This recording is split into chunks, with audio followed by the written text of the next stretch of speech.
നമസ്കാരം. നമ്മുടെയൊക്കെ സ്കൂൾ ക്ലാസ്സുകളിൽ നമ്മൾ പഠിച്ചൊരു പാഠമുണ്ട്. ദിവസം ഒരു ആപ്പിൾ കഴിക്കുകയാണെങ്കിൽ പിന്നെ നമുക്ക് ഡോക്ടറെ കാണേണ്ടി വരില്ല എന്ന്. അത്രത്തോളം ആരോഗ്യദായിനിയാണ് ആപ്പിൾ എന്നായിരുന്നു നമ്മളൊക്കെ തന്നെ സ്കൂൾ ക്ലാസ്സിലും മറ്റും പഠിച്ചിരുന്നത്.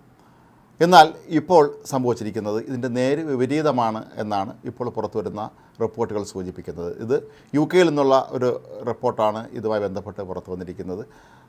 നമ്മൾ ദിവസവും കഴിക്കുന്ന നിരവധി പഴവർഗ്ഗങ്ങളിൽ ചില പച്ചക്കറികളൊക്കെ തന്നെ ഗുരുതരമായ തോതിൽ കീടനാശിനികൾ അടങ്ങിയിട്ടുണ്ട് എന്നാണ്.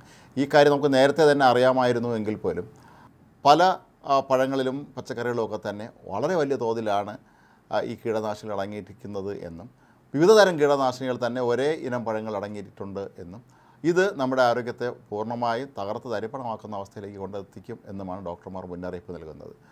ഒരുപക്ഷെ നമുക്ക് പരിചിതമായ ചില പഴങ്ങളെക്കാൾ പാശ്ചാത്യരുടെ നിത്യജീവിതത്തിൻ്റെ ഭാഗമായി ഉപയോഗിക്കുന്ന പല പഴവർഗ്ഗങ്ങളും അല്ലെങ്കിൽ പച്ചക്കറികളുമൊക്കെ തന്നെയാണ് ഈ പഠന വിധേയമാക്കിയിരിക്കുന്നത്. എങ്കിൽ പോലും നമ്മുടെ നാട്ടിൽ നമ്മളൊക്കെ കഴിക്കുന്ന ചില പഴങ്ങൾ ഇതിൽ ഉൾപ്പെടുന്നു എന്നുള്ളത് കൊണ്ട് തന്നെ ഇന്ത്യക്കാരെ സംബന്ധിച്ചും ഇത് ബാധകമാണ്. പല ആളുകളും പറയാറുണ്ട്, ഞാൻ പച്ചക്കറി അല്ലെങ്കിൽ പഴങ്ങൾ മാത്രം കഴിക്കുന്ന ആളാണ്, ഞാൻ നോൺ വെജ് ഒന്നും കഴിക്കാറില്ല, അതുകൊണ്ട് തന്നെ എനിക്ക് പ്രത്യേകിച്ച് അങ്ങനെ അസുഖങ്ങളൊന്നും വരില്ല എന്നൊക്കെ പലരും പറയാറുണ്ട്. പക്ഷേ ഇപ്പോൾ ഈ പഠന റിപ്പോർട്ട് നമ്മെ ശരിക്കും ഞെട്ടിപ്പിക്കുന്നതാണ്.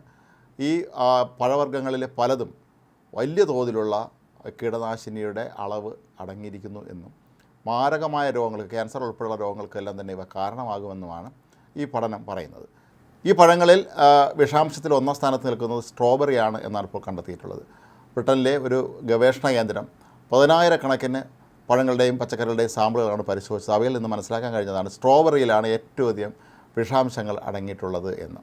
സ്ട്രോബെറിയുടെ ഒരു സാമ്പിൾ പരിശോധിച്ചപ്പോൾ തന്നെ 7.8% വരെ ഇതിൽ വൻതോതിൽ കീടനാശിനികൾ അടങ്ങിയിട്ടുണ്ട് എന്ന് മനസ്സിലാക്കാൻ കഴിഞ്ഞു. ഇത് ക്യാൻസറും മറ്റൊരുപാട് ആരോഗ്യ പ്രശ്നങ്ങൾ ഉണ്ടാക്കാൻ കാരണമാകുമെന്ന് പ്രത്യേകിച്ച് പറയേണ്ട കാര്യമില്ല. അത്യന്തം അപകടകാരിയായ കാർബൺ ഡാസിമം എന്ന് പറയുന്ന ഒരു രാസവസ്തുവും ഇതിലടങ്ങിയിട്ടുണ്ട് എന്നാണ് മനസ്സിലാക്കുന്നത്. ഇത് വന്ധ്യതയും ക്യാൻസറുമൊക്കെ ഉണ്ടാക്കാനുള്ള സാധ്യത ഉണ്ട് എന്നാണ് ഇപ്പോൾ വിദഗ്ധന്മാർ നമുക്ക് മുന്നറിയിപ്പ് നൽകുന്നത്.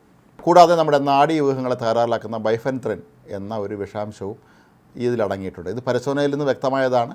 ഇത് പരിശോധനയ്ക്ക് എത്തിച്ച സ്ഥലത്തായിരിക്കാം ഒരുപക്ഷെ ഇത്തരത്തിലുള്ള കീടനാശിനികൾ ഇതിനുമേൽ പ്രയോഗിച്ചിട്ടുള്ളത് എന്ന് വേണം നമ്മൾ മനസ്സിലാക്കാനുള്ളത്. ലോകത്തെ എല്ലായിടത്തും സ്ട്രോബെറിയിൽ ഇത്തരത്തിലുള്ള വിഷാംശം ഉണ്ടായിരിക്കണമെന്ന് നിർബന്ധമില്ല. പക്ഷേ UK പരിശോധനയ്ക്ക് എത്തിയ സ്ട്രോബെറിയിലാണ് ഇത്രയും വലിയൊരു വിഷാംശം കണ്ടെത്തിയിരിക്കുന്നത്. 46 ഇനം പച്ചക്കറികളും പഴങ്ങളും പരിശോധിച്ചപ്പോൾ ഇവയിൽ 12 എണ്ണത്തിലും വൻതോതിലുള്ള വിഷാംശം അടങ്ങിയിരിക്കുന്നതായി കണ്ടു.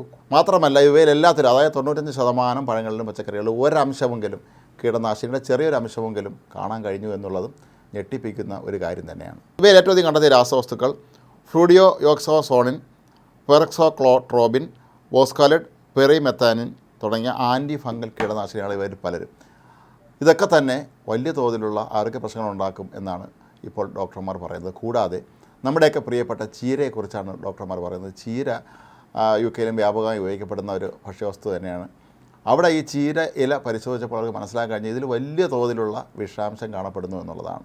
കൂടാതെ പലപ്പോഴും ഈ കുമിൾനാശിനികളായി നമ്മൾ പല കീടനാശിനികളും ഭൂമിയിൽ തളിക്കാറുണ്ട്. ഇത് ഒരുപക്ഷെ തറയിൽ നിന്ന് വളരുന്ന ചീരയിലും മറ്റു വസ്തുക്കളിലുമൊക്കെ തന്നെ ഇവ പറ്റിപ്പിടിച്ചിരിക്കാമെന്നും അങ്ങനെ അതും നമ്മളുടെ ആരോഗ്യത്തെ ദോഷകരമായി ബാധിക്കും എന്നുമാണ് ഗവേഷകർ പറയുന്നത്. ഡൈഫെനോലെമൻ എന്ന മാരകമായ വിഷവസ്തുവാണ് ഈ പരിശോധനയ്ക്കെത്തിയ പല ആപ്പിളുകളും കണ്ടെത്തിയത്. ഇത് നമ്മുടെ പ്രത്യുൽപാദന ശേഷിയെ, നമ്മുടെ നാഡീവ്യവസ്ഥയെ എല്ലാം തന്നെ ദോഷകരമായി ബാധിക്കും എന്നാണ് ഇപ്പോൾ ഗവേഷകർ പറയുന്നത്. അപ്പോൾ ഇതിൽ നിന്നൊക്കെ നമുക്ക് മനസ്സിലാക്കാൻ കഴിയുന്ന ഒരു കാര്യം, വളരെ ശ്രദ്ധയോടെ വേണം ഇനിയുള്ള നാളുകളിൽ പച്ചക്കറിയും പഴങ്ങളുമൊക്കെ നമ്മൾ വാങ്ങി കഴിക്കാൻ. നമ്മളിത് വാങ്ങിയാൽ തന്നെ നമ്മൾ വളരെ വൃത്തിയായി കഴുകിയിട്ട് വേണം ഇത് ഉപയോഗിക്കാൻ.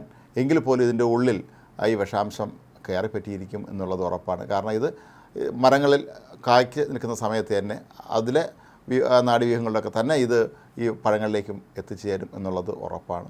അത് ഇന്നത്തെ കാലത്ത് പലരും കീടനാശിനികൾ ഉപയോഗിച്ച് സാധാരണ പ്രകൃതി വിഭവങ്ങൾ കൊണ്ട് വളം നൽകുന്ന രീതിയൊക്കെ പലരും നടപ്പിലാക്കിയിട്ടുണ്ട്. പക്ഷേ ഇത് എത്രത്തോളം വിജയകരമാകുമെന്ന് പറയാൻ കഴിയില്ല. കാരണം വലിയ തോതിലുള്ള വ്യവസായ സംരംഭങ്ങൾ നടത്തും, വലിയ തോട്ടങ്ങളൊക്കെ നടത്തുന്നവരെ സംബന്ധിച്ചിടത്തോളം അവർക്കൊന്നും തന്നെ ചെയ്യാൻ പ്രായോഗികമായ ബുദ്ധിമുട്ടുള്ളതുകൊണ്ടായിരിക്കാം ഒറ്റയടിക്ക് ഇതിൻ്റെ ഒറ്റമൂലി എന്നുള്ളതുപോലെ ഇത്തരം ശക്തി കൂടിയ കീടനാശിനികൾ ഉപയോഗിക്കുന്നത്. ഇത് ഒടുവിൽ മനുഷ്യരാശിക്ക് തന്നെ വലിയ തോതിലുള്ള തകരാറുകൾ സംഭവിക്കും എന്നുള്ളത് 100% ഉറപ്പാണ്. എന്തായാലും ഇനിയുള്ള കാലം നമ്മൾ പഴങ്ങളും പച്ചക്കറികളും ഒക്കെ ഉപയോഗിക്കുമ്പോൾ അല്പശ്രദ്ധയോടെ ഉപയോഗിക്കുക. ഒരു കരുതൽ ഇക്കാര്യത്തിൽ വളരെ ആവശ്യമാണ്.